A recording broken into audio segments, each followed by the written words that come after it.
Hi guys, welcome back again sa aking channel. For today, nasa ikatlong episode na tayo ng ating wide body kit project.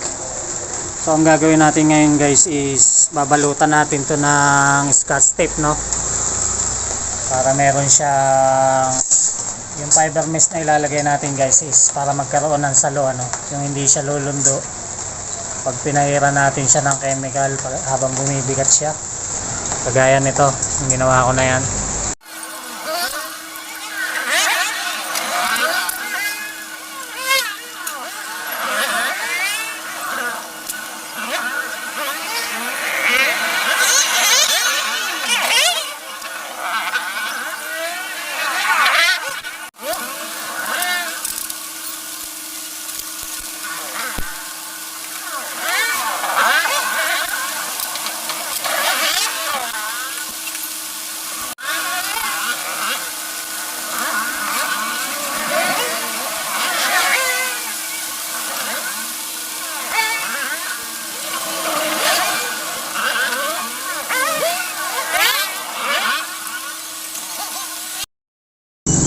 So, bali dito guys sa part na nakabaluktot, nilagyan natin siya ng karton sa ilalim, no? Para nakaalsa siya. Kanina kasi nakalubog yan eh. So ngayon nakaalsa na siya, oh. Lagyan natin siya dyan. Tapos dito hindi na, kasi patag naman siya. Kaya ito.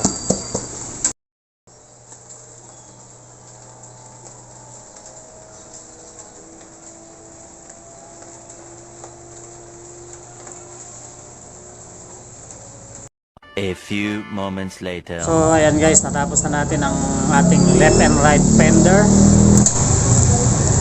Babalutan naman natin siya ngayon ng fiberglass.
So ngayon guys, kailangan na muna natin tapusin yung video, no? Kasi naubos yung ating resin tsaka hardener.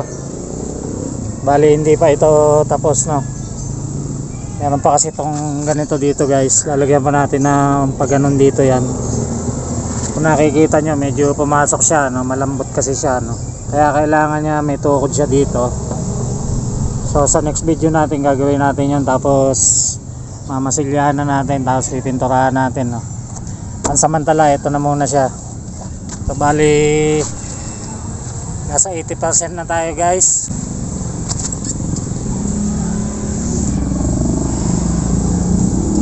Bali itong panggilid na to guys is tatabasan natin to dito, no, para medyo pumarehas ang clearance. Hanggang dito sa dulo is papaliit na siya. Tapos kukortihan natin dito para pumantay ang clearance niya dito.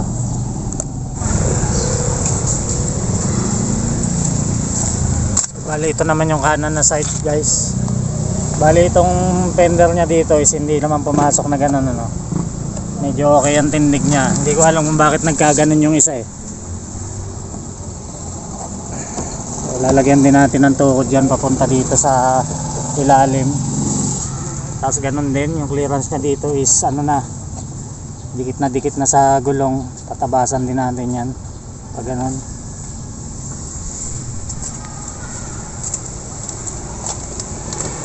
So guys, sana may natutunan kayo sa ating video. So guys, alam ko na yung prosesong ginawa ko is hindi talaga standard, no. Bali DIY nga lang ginawa natin. Merong ibang paraan ng paggawa ng fiberglass, paggawa ng molde. Pero ang ginawa natin is bakal nga, no. Dahil doon tayo medyo makakamura. So ayan ang resulta guys. Pwede na rin, no. Abangan nyo na lang yung next video natin, ano. Para yung susunod na video natin is tatapusin na natin talaga yan, no? Hanggang sa pintura. So bali ngayon eh, ganyan lang muna siya. Sinukat na lang muna natin. Order pa tayo ng resin tsaka hardener para matapos na natin yung project na to, no? Para makalipat na tayo sa bumper kasi gagawin din natin yung bumper.